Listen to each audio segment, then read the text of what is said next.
Thanks. Thanks for your patience as well. Well, I don't know if the title that was sent to me was also announced, but if it was, you'll have noticed that it covers about every imaginable base, so I guess I can talk about anything.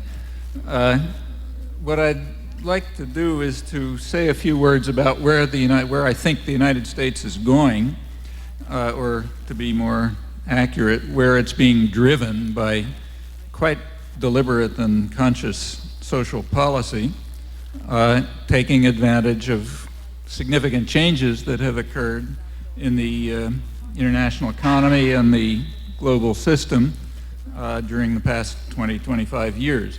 Now, I'm going to keep to the United States, but the comments that I want to make extend in various degrees to other rich societies, the societies that commonly indulge in the self-adulation that's one of the prerogatives of power, but occasionally are described accurately, very occasionally. For example, once by Winston Churchill, at the height of British imperial power, right before the First World War, when he, there we got a little background, he was speaking to the British cabinet, and he pointed out, calling for rearmament, and he said, "We have got all we want in territory and wish only to be left alone in unmolested enjoyment of vast and splendid possessions, mainly acquired by violence, largely maintained by force." And then he says, "This often seems less reasonable to others than it does to us," for some reason, which means that various measures have to be taken to teach reasonableness. Well, Churchill was alert enough to realize that that's not for the public ears, so that was a secret cabinet meeting. And when parts of it did reach the public about 20 years later, it was carefully sanitized, but has emerged 75 years later in released documents. And maybe if one were to explore documents more carefully, you might even find some accurate descriptions in our internal record. What seemed unreasonable to others also seemed quite unreasonable to more humane people in Imperial England, some of them quite well known. For example, Adam Smith, 200 years ago, 1776, who denounced what he called the savage injustice of the Europeans, who were then devastating much of the world, and in fact creating the first world, third world division that exists today, and doing it with ample savagery, as Adam Smith understood and as he condemned. And he also understood something else that Churchill didn't mention in these remarks, namely that there's a domestic analog. That is, the we who want to enjoy their vast and splendid possessions were not the people of England or the people of France or America or others, but rather a sector among them. Those who Smith described as the principal architects of policy, who used their power, their control over the economy, to design policy so that it would be so that their own interests would be, as he put it, most peculiarly attended to, no matter how grievous the impact on others, including the people of England. He spoke particularly of the manufacturers and merchants of England who were using power to design state policy in this fashion, following what he called the vile maxim of the masters of mankind, all for ourselves and nothing for anyone else. Recall that Adam Smith, there's a mythical Adam Smith who you're taught about, and there's a real one who was saying things like this. He was a pre-capitalist thinker with roots in the Enlightenment, and he regarded all of this as outrageous, and he also insisted on relative equality of condition as an elementary principle of justice and morality, a position in which he was joined by Benjamin Franklin and James Madison and Thomas Jefferson, and authentic conservatives like de Tocqueville years later, all of whom also recognized that it's a prerequisite for anything remotely like democracy. These were truisms hundreds of years ago, and they remain true today, even though they're regularly denied. Well, these same issues arose very prominently at the foundation of this country, among the founding fathers of American democracy, at pretty much the same time. A few years later, 10 years later, in 1787, at the Constitutional Convention, James Madison, who was basically the main framer of the Constitution, emphasized to the convention that the first priority of government must be, as he put it, to protect the minority of the opulent against the majority. And in fact, the system was designed very specifically and consciously to that end. Power had to be placed in the hands of the owners of property, Madison insisted, so that the minority, the opulent, could be protected against the majority in a formally democratic system. That's the way it was designed, and that's the way it remained. Now, Madison had a rather naive belief that the minority of the opulent would behave as enlightened, civilized gentlemen, like the Republican Romans of his imagination. Imagination, I stress. But he soon discovered that that reality was pretty far from, the reality was quite different. And within a few years, seeing what had happened, Madison deplored what he called the daring depravity of the times as the wealthy came to use their control of government exactly as Adam Smith had described. To put it in, well, using Madison's own words, he said, "The stock jobbers are becoming the Praetorian band of government, at once its tool and its tyrant, bribed by its largesses and overawing it by its clamors and combinations."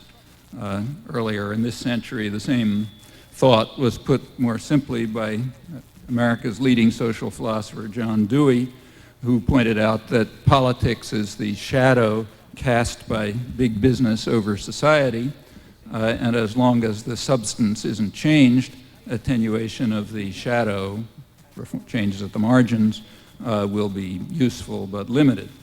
Let me stress that these are truisms. They've been truisms for 200 years, and they're truisms that are well to bear in mind. Well, these struggles between the minority of the opulent and the majority, which were well understood 200 years ago by leading thinkers who we're supposed to revere but not read, they remain the leading themes of history. And it's worth, I think it's pertinent today to remember how they've been played out over the years. Obviously, I can't run through that, but I'll mention a few points which I think are worth bearing in mind. In the mid-19th century, in the United States, there was a lively and vigorous independent labor press, mainly in places like not too far from here. In fact, the Lawrence and Lowell and the working class towns of northeastern United States where the Industrial Revolution was taking place. And indeed, that independent labor press remained for a long time. As late as the 1950s, there were still about 800 labor newspapers reaching about 30 million people. Later, that was the tail end. After that, they were wiped out by concentrations of corporate capital. And they're very interesting reading.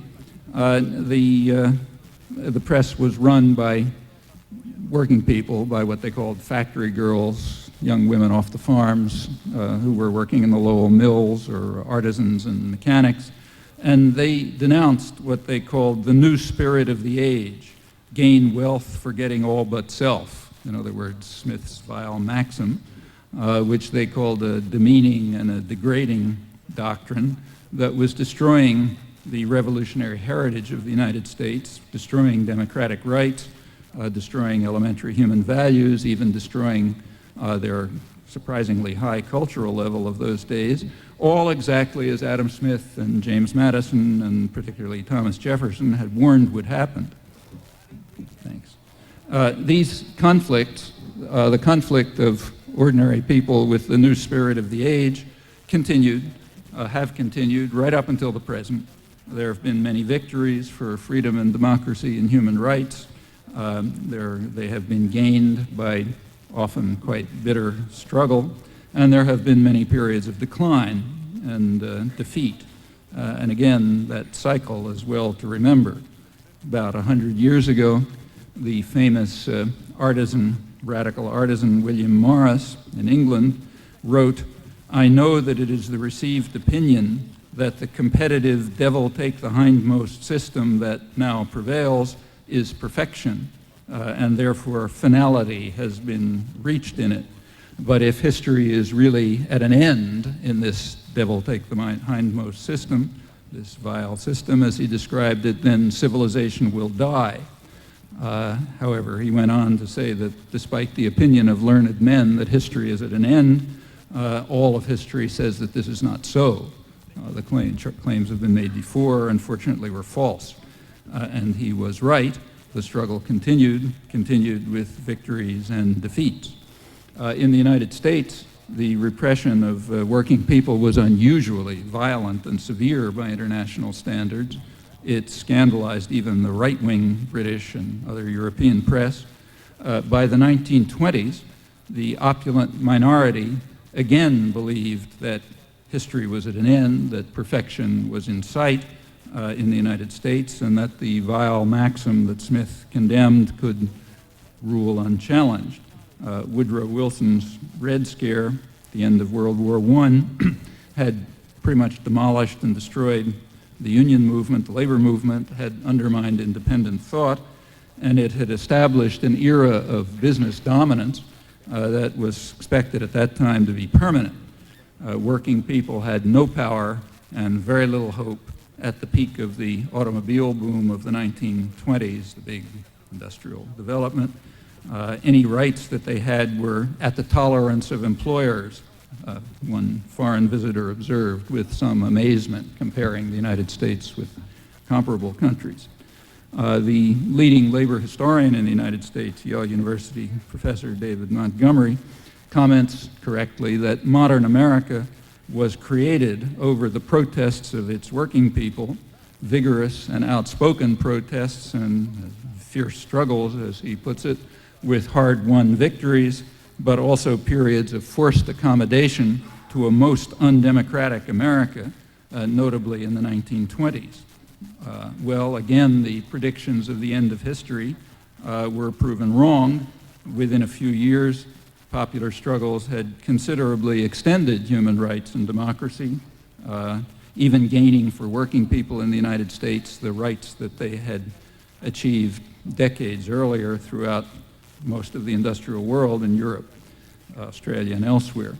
Well, the achievement of those rights during the 30s, in the struggles of the 30s, that gave rise very quickly to new conflicts as the minority of the opulent sought to contain these achievements. In fact, the achievement of what had long been regarded as ordinary rights for working people in the 1930s, the achievement of that in the United States set off real fury in the organized business community.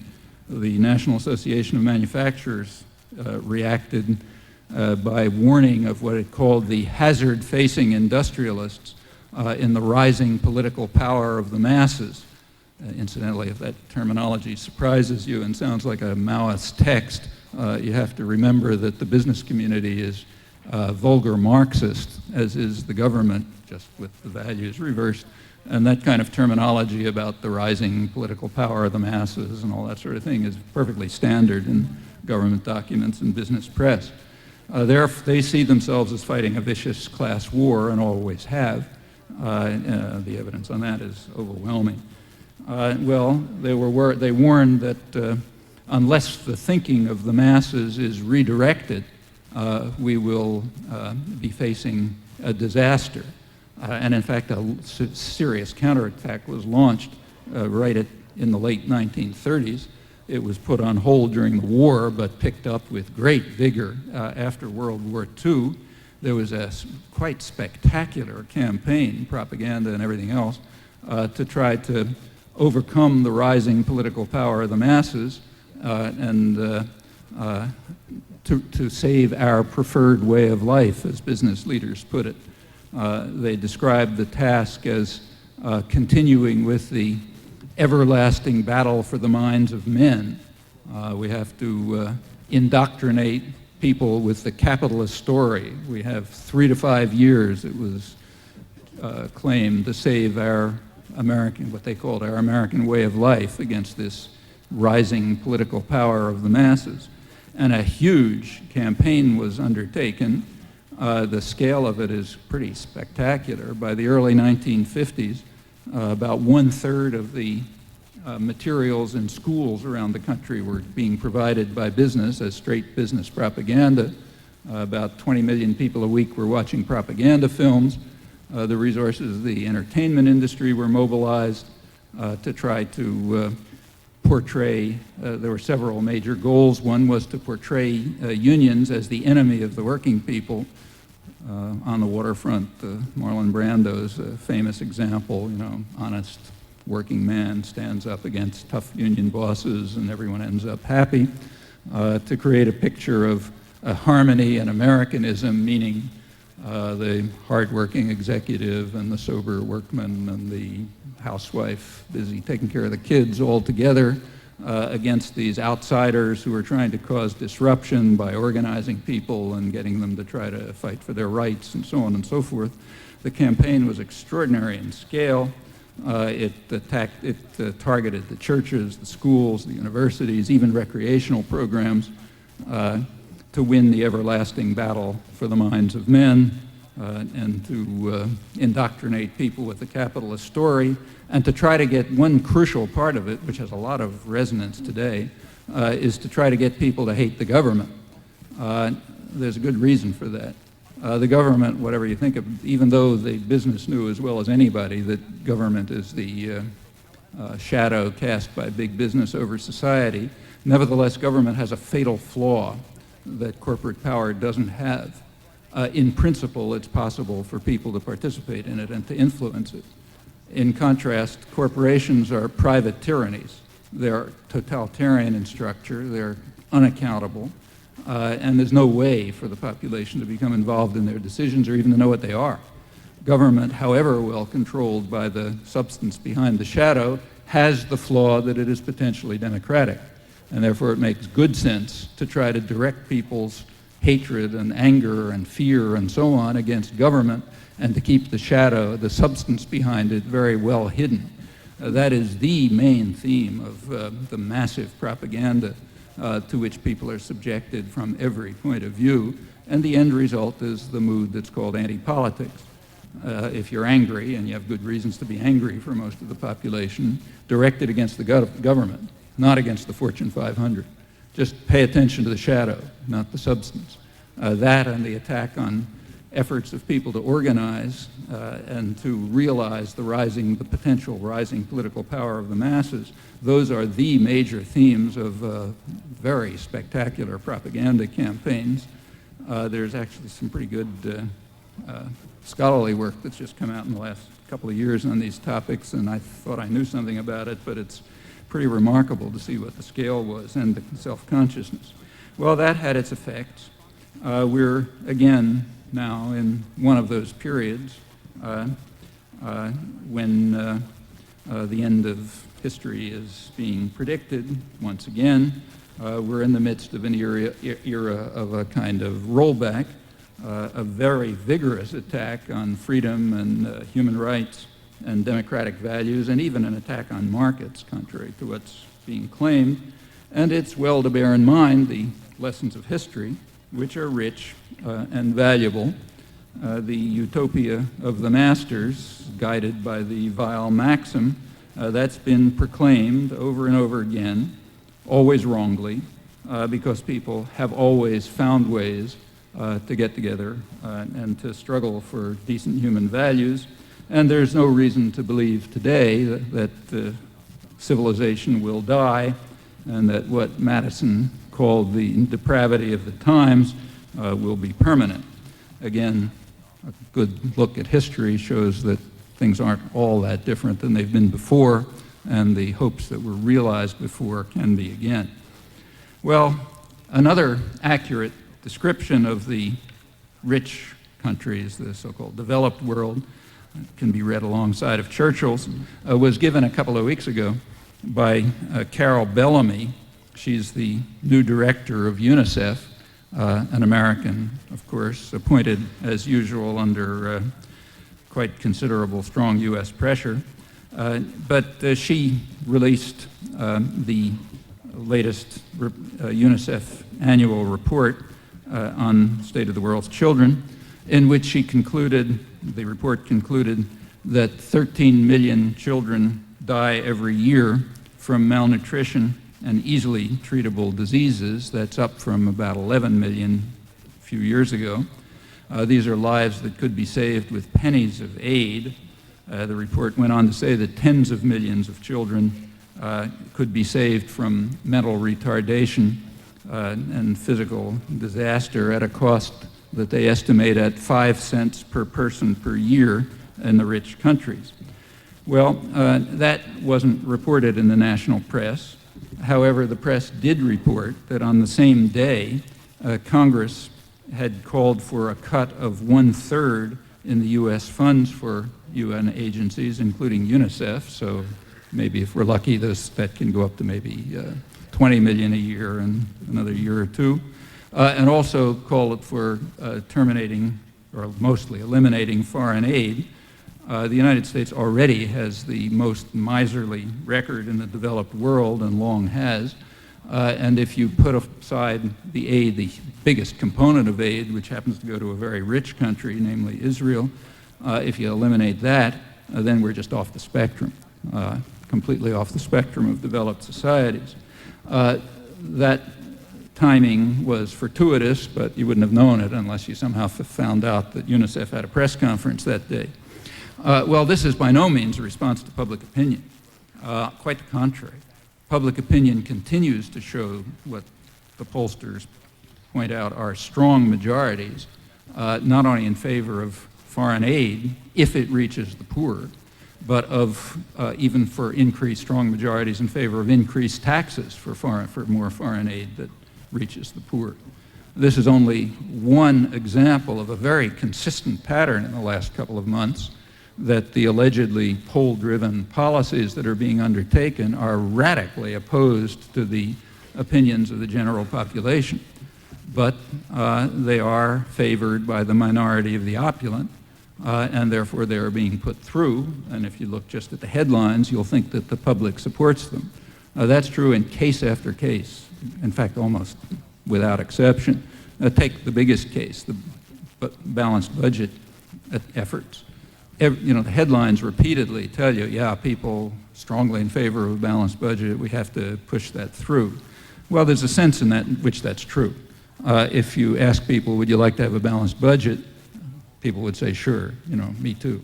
So you get very high numbers in support of a balanced budget. If you ask people, would you like to have all your household debts canceled by magic? They'd say, yeah, terrific. So people are in favor of canceling household debts.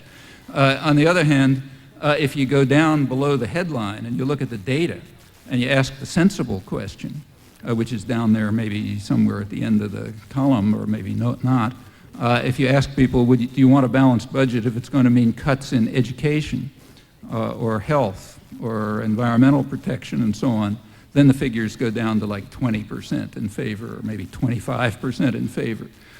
So in other words, there's overwhelming opposition to the only serious question. But that you're not supposed to notice. And since the minority, the opulent, are in favor of it as a technique of destroying even the quite limited, by comparative standards, quite limited welfare systems in the United States, it's being rammed through. And the same in case after case after case, if you look carefully. Well, again, there's a domestic analog to what UNICEF reported about the suffering of children throughout the world because of lack of pennies of aid. The domestic analog is right here. It's one aspect of the project that's now underway to try to turn the United States itself into a kind of a third world society. It's not going to be, it's a rich, very super rich country, so it's not going to look like Brazil or Mexico, but to impose the structure of a third world society. That is, a sector of great opulence, a large number of people who are suffering or maybe miserable, and then a huge mass of people who are just superfluous, people who contribute nothing to profit making, which is the only human value, and therefore have no human rights. Well, if it's one of our, say, dependencies, like, say, Colombia or someplace like that, you just kill them, or you send out the death squads, you carry out social cleansing or something of that sort. In a more civilized country like ours, what you do is coop them up into urban slums, which increasingly resemble concentration camps in which they can prey on one another, or just throw them in jail. The prison population is, through the 1980s, it used to be about 1980, it was more or less at the level of other countries. It more than tripled during the 1980s. It's still going up.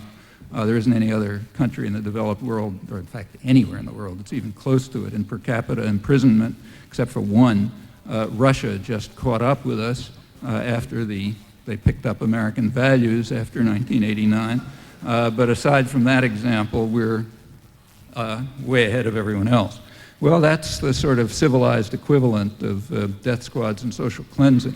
And in fact, it's not that crime has gone up. Crime is pretty stable. It's been stable for about 20 years. Serious, but hadn't changed, maybe even declining. But there is a superfluous population. They got to be controlled. And plenty of people gain by this, remember. This has become a big industry. Private prison systems are now pretty wealthy operations. They're privatized, of course, like everything else. Meaning more profit can be made. In fact, there was a big article in the Wall Street Journal about it about a year ago, pointing out that the big investment firms are making lots of money floating bonds for new prisons, Merrill Lynch and the rest of them. And furthermore, that high-tech industry, the military industry, what's mislabeled defense industry, has realized that they can get in the act. Here's another cash cow, another form of public subsidy to high-tech industry alongside smaller than the Pentagon, but still substantial and growing, which they can get into by selling high-tech surveillance techniques, sticking electrodes in people and monitoring them with supercomputers and so on and so forth. Other kinds of scams of the sort that have kept high-tech industry going at the public expense. So it's another form of Keynesian stimulation of the economy, public subsidy of private profit, and can be expected to grow because of these various contributions to social welfare.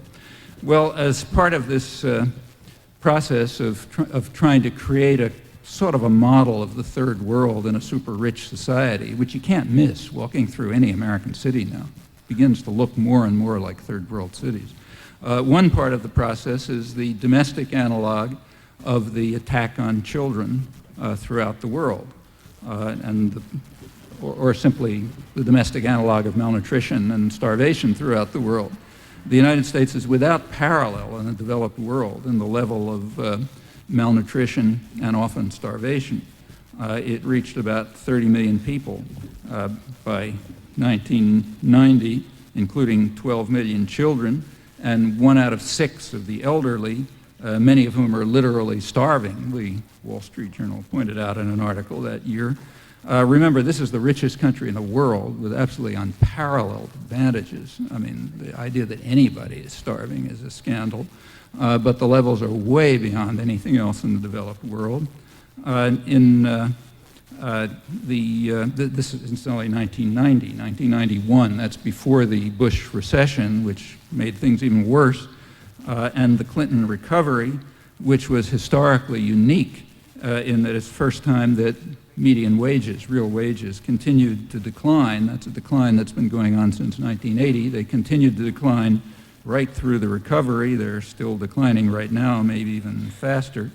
The poverty level in the United States is about double that of comparably rich societies. Poverty among children is about triple the level of other societies. The welfare system is extremely limited as compared with other comparable societies, and one effect of that is that the effect of government spending reduces child poverty much less than it does in other societies, far less, and during the Reagan years went down way below what it had been. Take New York City, the richest city in the world.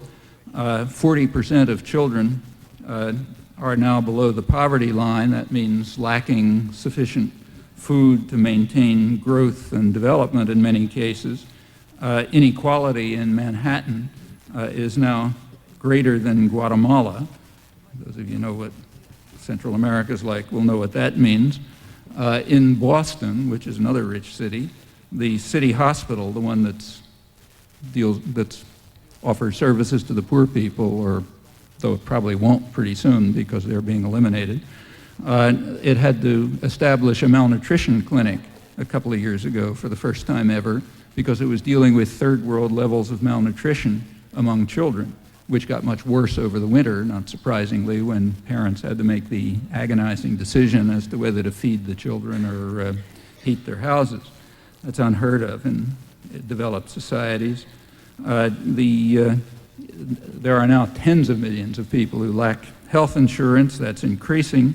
As I mentioned, the crime rate has been stable or even declining for about 20 years, but the prison population's booming. Support systems for the poor have declined very sharply since the 1970s. If you take, say, AFDC, the one everyone talks about, Aid for Families with Dependent Children, that's been cut by about half since the early 1970s. It was already very low by international standards to begin with. It's now being cut very sharply. Maybe another 5 to 7 million children will be knocked off the rolls. Kids aged average age about 7, who have to learn responsibility, we're told. The 1980s were a period of there was some economic growth, relatively low by post-war standards, but there was some. About 60% of the new wealth that was created went to the top 1% of the population, and about 40% of families declined in absolute terms during this period. Median real wages have declined steadily since 1980, right until today. For the majority of workers, that means men without college education, real income has declined over 20% since 1980. That's the source of the famous angry white male syndrome that you hear about.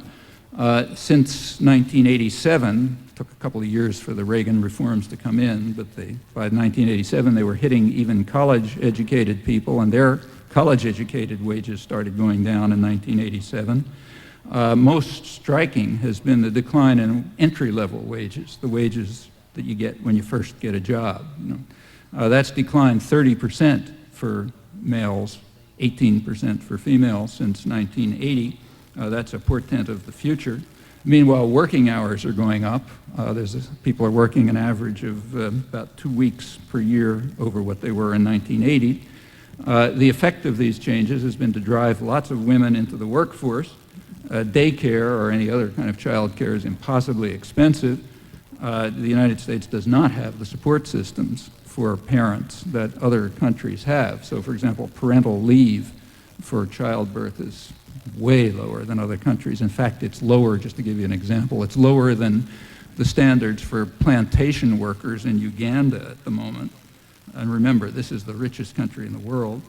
The effect of all of this is that people are doing it simply because there's no other way to provide food for their kids.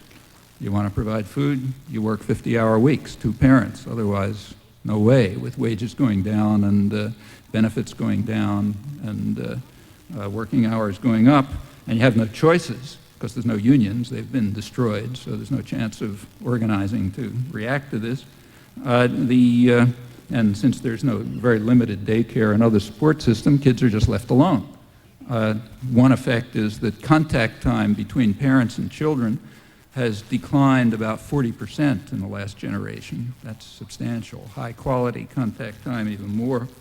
The kids are left alone. You get latchkey children, so-called television supervision, with the obvious effects, violence by children, against children, drug abuse, breakdown of families, and so on.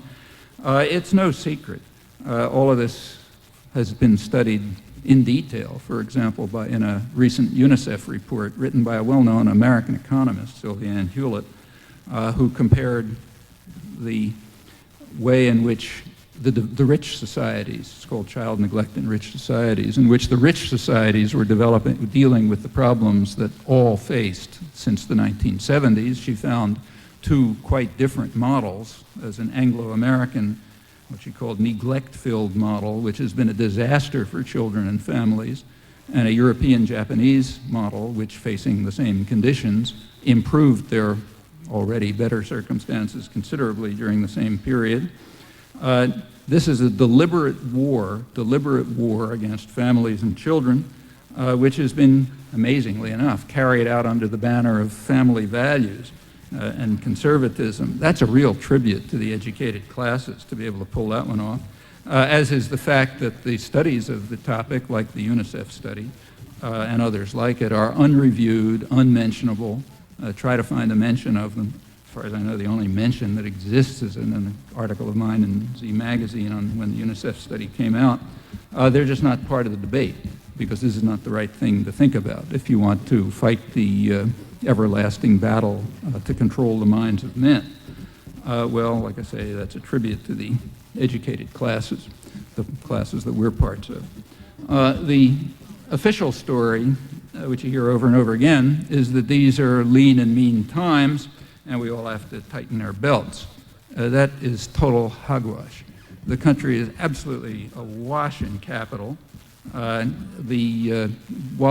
median wages have been going down in the manner that I described, corporate salaries, for example, executive pay has risen 66% during the same period. Capital gains are up about the same amount, 66%. They now form about half the income of the top 1% of the population. Incidentally, if these new flat tax proposals that are being tossed about go through, that won't even be taxable, which means half of the income for the top 1% will be tax-free.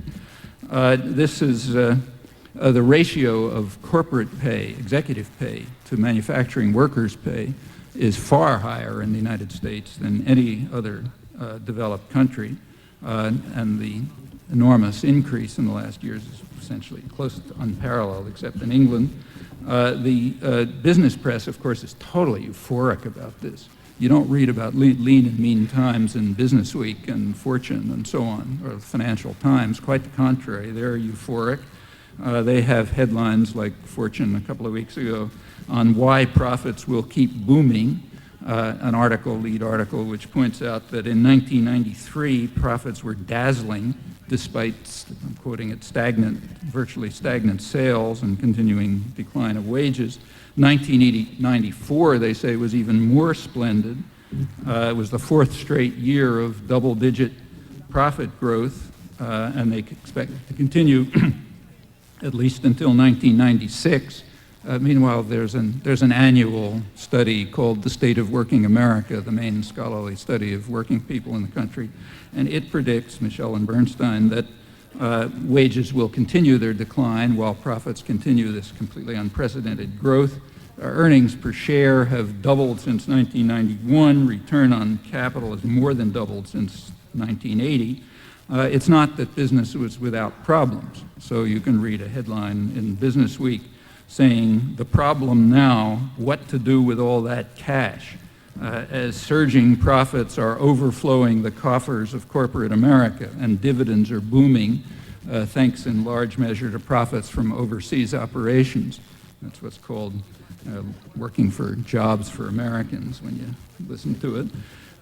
There's a well-oiled profit machine, another article says. They're reporting the first quarter of 1995, which had a 30% leap in profits, which is pretty spectacular, although they say less than the phenomenal 74% advance of the last quarter of 1994. The Fortune 500, which comes out every year with a big study of the top 500 corporations, this year, May 15th, was absolutely ecstatic. Profits, they said, were up a stunning, I'm quoting it, stunning 54% on a sales growth of 8% and employment growth of 2.6% and declining wages. It's one of the most profitable years ever for American business, and this series of increasing profit is unprecedented. The revenues of the Fortune 500, they say, now constitute 63% of total gross domestic product in the United States. That's more than Germany, more than the United Kingdom. In addition to that, there's huge control over the international economy. And so there's a degree of power over the international and domestic society in the hands of real totalitarian institutions. Because remember, these are private, unaccountable tyrannies. That's, I think, without precedent. It'd be hard to find a precedent for that, and it's going up. It's interesting to look at the particular cases. If you look at the Fortune 500 list, you'll find that some of the biggest increases are, one of the biggest increases in what they call sales is Manpower Incorporated. By sales, they mean selling people as temporary workers. They provide temporary replacement workers. Their sales increased 35%. Kelly, the next biggest one, not much less than that, way up on the Fortune 500, one of the biggest employers now. The point of that is to make labor markets what are called flexible. If you study economics, you learn that it's good for labor markets to be flexible and to avoid market rigidities. Those are fancy words which mean that it's bad for the economy if people can go to sleep at night and with any confidence that they're going to have a job the next day. That is bad for something that's called economic health. That's another technical term which has nothing to do with the health of the economy, but has a lot to do with the health of the minority, the opulent. So labor markets are getting a lot more flexible, and they're eliminating rigidities like contracts and expectation of a job and that sort of thing, which we all know is terribly bad. Another one that another corporation, an interesting one that shot way up last year was Caterpillar. Profits up 46%. Dividends up about the same amount. That's extremely important because right now in Decatur, Illinois, one of the most important labor actions of maybe all of American history, certainly modern American history, is going on. A major effort by three major corporations, Caterpillar, one British-owned multinational and a Japanese-owned multinational, to really destroy the last, what there is left of American industrial unions. And the Caterpillar Corporation has explained, very kind enough to explain its strategy, which the business press reports. Namely, they have been using their enormous profits to develop excess capacity overseas, not for reasons of economic efficiency, but for reasons of class warfare. Because if you develop excess capacity in Brazil or Japan or Europe, and then there's a strike in Decatur, Illinois, you can fill your market orders from the excess capacity and therefore undermine and destroy the workers in Decatur, Illinois. Well, that's a good way to drive to turn the country into a third world country.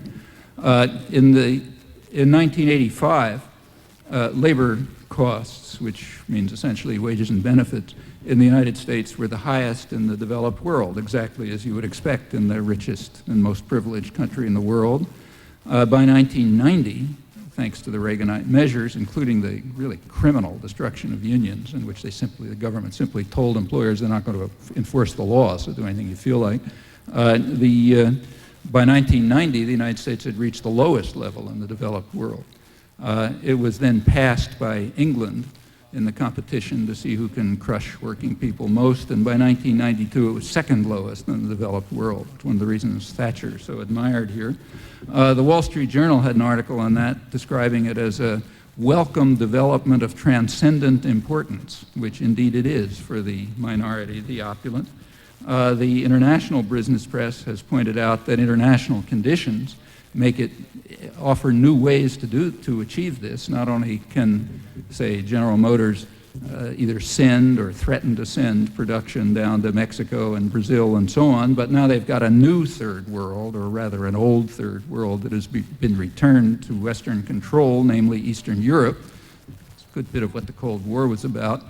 And now, of course, things in Eastern Europe are terrible, the press points out, but there was an article in Financial Times, which is the major international business press, called Green Shoots in Communism's Ruins, saying, well, it's pretty rotten, but there's some green shoots, there's some good things. The green shoots turn out to be, as they put it, that with the economic reforms, so-called, the pauperization of workers and the unemployment has reached such high levels that Western corporations can now get workers in Eastern Europe at 10% the wages of the pampered Western workers, who will have to give up their luxurious lifestyles, as Business Week chimed in. Well, as I say, that tells you a lot about what the Cold War was about. Well, this is a picture of what's going on. There are no lean and mean times. There's plenty of capital. It's just being very highly concentrated in the right hands, the hands of the minority of the opulent. Well, what should we do in the face of these catastrophic consequences of contemporary state capitalism? The press has told us, so the New York Times a little while back had a front page story with a headline that read, New York is simply not wealthy enough to afford services to the general public. You read on, the source for this insight was an expert opinion, namely a report to investors by the J.P. Morgan Corporation, which is fifth among the banks in the Fortune 500, suffering from a mere $1.2 billion in profits last year, which incidentally is actually rather low as compared with its competitors who did far better, so you've got to have some tears for them. So the report to investors of J.P. Morgan, which made it to the headline of the front page of the Times, says New York is simply not wealthy enough to afford services to the general public. So what's the solution? Well, the solution is to cut taxes on the rich. Again, the small print in the back pages pointed out that all the tax cuts benefit business. So you cut taxes on the rich, but you increase taxes on the poor. Except you don't call them on everybody else. That's not the poor, that's the great majority. You increase taxes on everybody else, but you don't call them taxes. That's very important for those of you who are looking for, employment in serious places. You raise taxes, but you don't call them taxes. What you call them is, I'm quoting, multi-million-dollar reductions in subsidies for cities' mass transit and aid to education and higher education, Incidentally, the word subsidies is kind of interesting. If the population of New York City decides to use their money to improve their public transportation system, that's a subsidy, but let's put that aside. By the multi-million-dollar reductions in the subsidies to mass transit and education, you simply increase the costs for the people who use mass transit and education, obviously. The already astronomical subway costs go up, as they are. The costs of getting an education go up, and somebody pays those costs, and they pay them to the city, so they're taxes, or rather they're equivalent of taxes, but they're highly regressive taxes. The subway costs are not paid by the guys in the limousines up on the street. They're paid by the people who are trying to get to work, or the school children who are trying to get to school. So it's a highly regressive tax, which is designed essentially to redistribute income, like social policy generally. Cut taxes for the rich, increase taxes on the poor, but don't call them taxes. And poor means most everybody, remember. Another aspect of it, as this article happens to point out, but so does 1,000 others that you've read, is that it's necessary to compel welfare recipients to work. Now, there's some interesting assumptions there. One assumption is that a woman who's raising children isn't working. That comes free, as anybody knows who's ever done it. Remember, and in fact, notice that that's true of women's work generally. It comes free, so it's not work. And we even have a proof of that, because as you're all taught in school, we live in a meritocracy, and you can determine the value of work by the amount of income that accrues to it.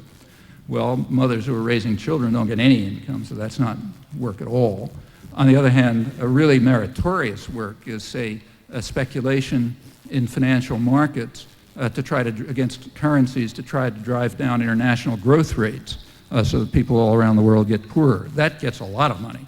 In fact, that's one of the highest paid occupations, as is being an accountant for a corporation and so on. So in other words, those are the really meritorious employment, the most meritorious work, real work, as compared with just raising children, which isn't work at all. So therefore, mothers who are raising children have to be driven into the workforce. so they do some real work. There's a side benefit of that.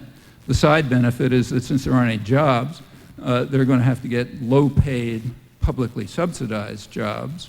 And since they're very low-paid, it'll have the side benefit of competing with union wages and driving down wages for everybody.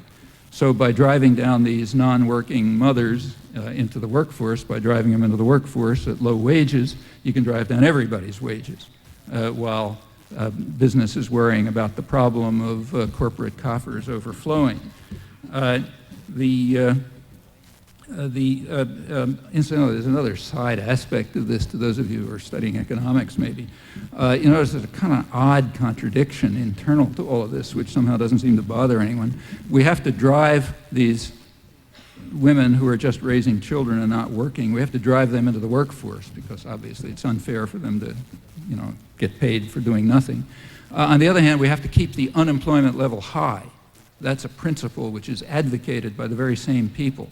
This is what's called a natural rate of unemployment. It has to be kept around 6% according to the current theology, because if you don't keep it at 6%, maybe workers will be able to ask for higher wages and we'll have all sorts of tragedies like that. So on the one hand, you have to keep unemployment high. On the other hand, you have to drive women who are just raising children not working into the workforce. Exactly how you resolve that contradiction hasn't been explained yet, but doubtless some sophisticated person has the answer. The mayor of New York did have an answer. He finally came clean, honest.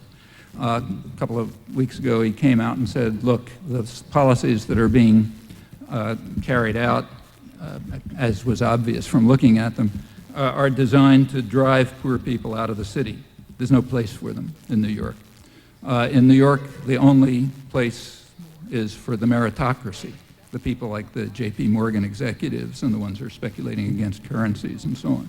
Only the meritocracy has a place in New York, and that, of course, will follow from depriving the rest of them, the non-meritorious, of ability to pay their rent or to, ride on the subway or to have food or to heat their homes, or eliminating health care for the elderly and the disabled and so on. That leaves just the right people, the minority, the opulent. The rest will presumably live around the border somewhere in what they call favelas in Rio de Janeiro. They can't be too far away because they have to somehow be able to drift into the city to do all the dirty work. But they should be out on the outside in the typical third world model. The New York Times reported that, another front page story, which explained that, I have to quote this, it explained that these measures will enable the poor to move freely around the country. The measures that we're talking about are deprivation of rent, heat, food, transit, and so on. That's going to enable the poor to travel, to move freely around the country. The headline read, "Welfare cuts provide a chance to move." In other words, the point is all these people were trapped by this dependency, and now they're finally liberated, and they're free to move around the country, but not too far away because somebody's got to clean our laundry. So they're now free, liberated. I mean, the compassion brings tears to the eyes. It's impossible to be a satirist anymore, as a number of people have pointed out who used to try. The world is just satirizing itself, You're lost, no hope. Well, there's a name for all of this. It's called tough love. And it's not a bad phrase if you think about it. I mean, what it means is love for the minority, the opulent, and tough for everybody else. So yeah, tough love. And there has to be tough love for the majority of the people in New York, because as J.P. Morgan has explained, the city isn't wealthy enough to keep them there. There's no tough love, on the other hand, for, say, Cobb County, Georgia, to pick an example at random, not quite, because it's the district of Newt Gingrich who's heading this campaign. Cobb County, Georgia is a very rich suburb of Atlanta, carefully insulated from any urban infection, very rich.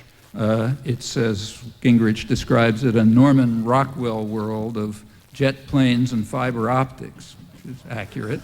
If you know anything about jet planes and fiber optics, you will instantly discover why Cobb County is rich. Jet planes and fiber optics are two of the many examples of the public subsidy of big corporations that's called free enterprise. Free enterprise means public subsidy and private profit. And jet planes and fiber optics, like computers and electronics and just about everything else in the high-tech economy, is exactly an example of that. The public pays the costs, private enterprise gets the profit. So, in fact, Cobb County happens to get more federal subsidies than any suburban county in the country, with two interesting exceptions. One is Arlington, Virginia, which is part of Washington, D.C., so that's like where the Pentagon is and so on. And the other is Brevard County, Florida, which is the home of the Kennedy Space Center. That's another scam by which the public pays the costs of high-tech industry, pretending they're putting men on the moon and that sort of business. So aside from the federal system itself, Cobb County happens to get more federal subsidies than anyone else. In other words, Newt Gingrich is the biggest welfare freak in the country. And here there is no tough love. Here there's no tough love. Furthermore, if you look at the details of how it goes, it's very enlightening. The biggest employer in Cobb County, which remember is the home of entrepreneurial values where people despise the nanny state and want to get it out of their hair so that their individual entrepreneurial commitments can flourish. The biggest employer there is Lockheed Martin Corporation. Lockheed Martin, which just merged, two big military industries which just merged and have their corporate headquarters there. They are a prototypical example of publicly subsidized private profit corporations. To call Lockheed Martin a case of individual entrepreneurial values, that's beyond the level of satire, I guess, but that's what it's called. When they merged as payment for their merger, they requested the Clinton administration, which will probably do it, to pay them well over $1 billion. Meanwhile, the executives paid themselves about $90 million, about large part of it, maybe 30 million or so, from public funds, more entrepreneurial values. Right now, they're in line for a $72 billion subsidy for F-22 jet planes. And we need F-22s, and Lockheed Marietta explains why. If you read their statements, they say, we need F-22s because, I'm quoting, it's a dangerous world in which sophisticated fighter planes are being sold. Well, by whom are sophisticated fighter planes being sold? Well, it turns out by Lockheed. So I'm continuing. We've sold F-16s, the current top-of-the-line plane. We've sold F-16s all over the world. What if a friend or ally turns against us? So therefore, we need F-22s to defend ourselves against the danger that the F-16s that we're sending to various dictatorships might turn against us. Actually, the U.S. has about 3/4 of that market going to public opinion. Here, public opinion is only 96% opposed to the policy, so I guess you could say it's pretty popular by ordinary standards. But we got to keep doing this because, in fact, they're upgraded F-16s, so the taxpayer is paying multiply. They're paying Lockheed to upgrade the F-16 so they can sell them to third world dictatorships with the support of 4% of the population. So that then maybe they can turn against us, so we'll need F-22s, which you guys will pay for, to defend ourselves against this threat. Well, that's the way it works. If you go looking on at the military journals, like Jane's Defense Weekly, the major British-based military journal, you get a little more insight into it. You can discover that the Air Force Director of Science and Technology, General Richard Paul, explained that this is going to, as he put it, enhance our economic security. How? By spinning off dual-use technology. That's a fancy term that means welfare for high-tech industry. Dual-use technology means you pretend it's for jet planes to defend yourself against somebody, but in fact you use it for commercial production, so then you can praise your entrepreneurial values and denounce the nanny state, which is paying for all of this. It's welfare for corporate America, in other words, which, as General Paul put it, will transition our work, in other words, which will pick up the money that we're giving them thanks to the public payoff. This is not a subsidy, incidentally. This is not like money that goes to mass transit or education, so this is not a subsidy.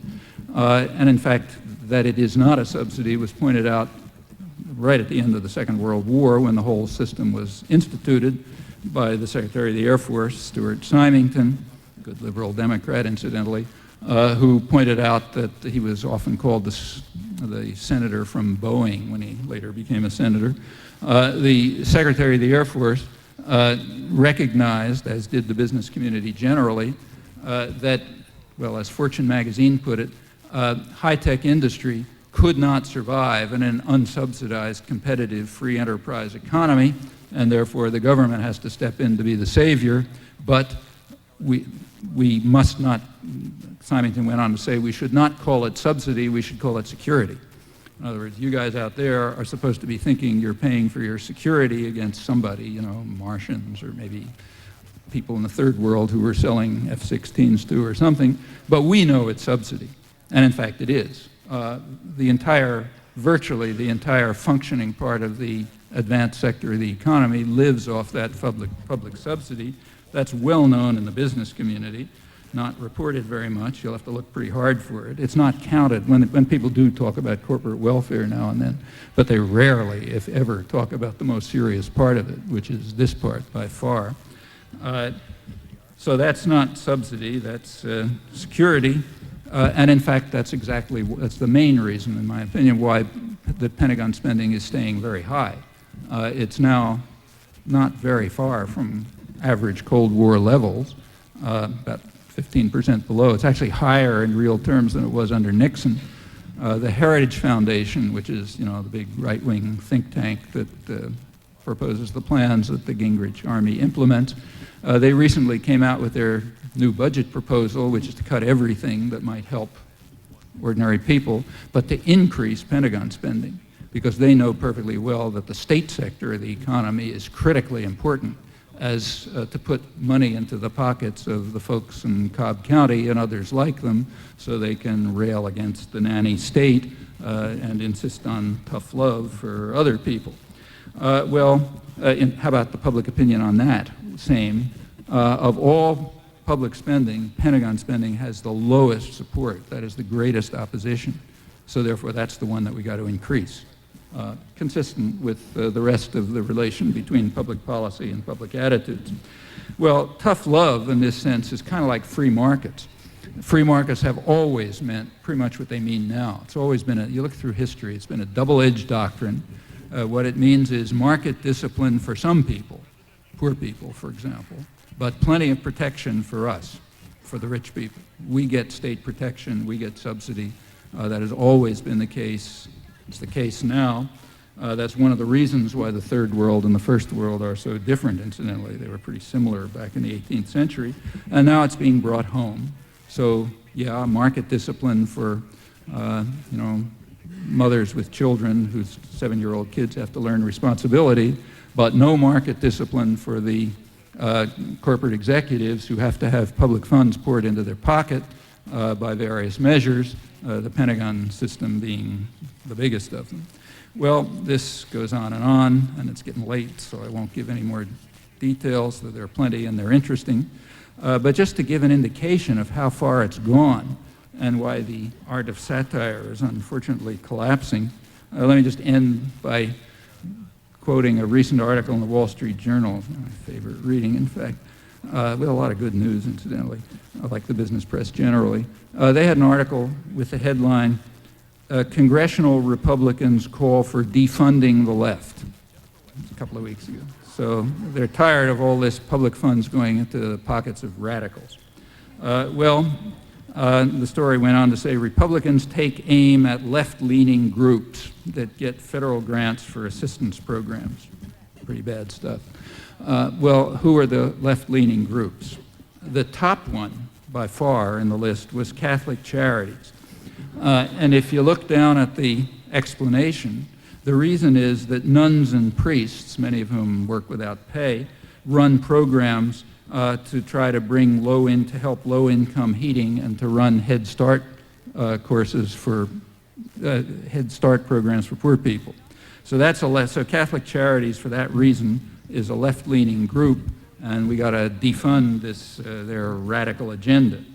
The next on the list is the AARP, American Association of Retired People. And the reason why that radical group has to be defunded, they explain, is that it has programs, sinks even this low, it has programs to help elderly Americans get jobs. Remember that there's another Wall Street Journal story which said 1 out of 6 of those elderly Americans is suffering from malnutrition, and many of them are, in their words, literally starving. But if somebody wants to try to help them get jobs, we got to defund these dangerous radicals. And it goes on like that. In fact, you get a pretty clear sense of who the left is. The left, anybody who has any interest in helping human beings belongs to the left and has to be stopped.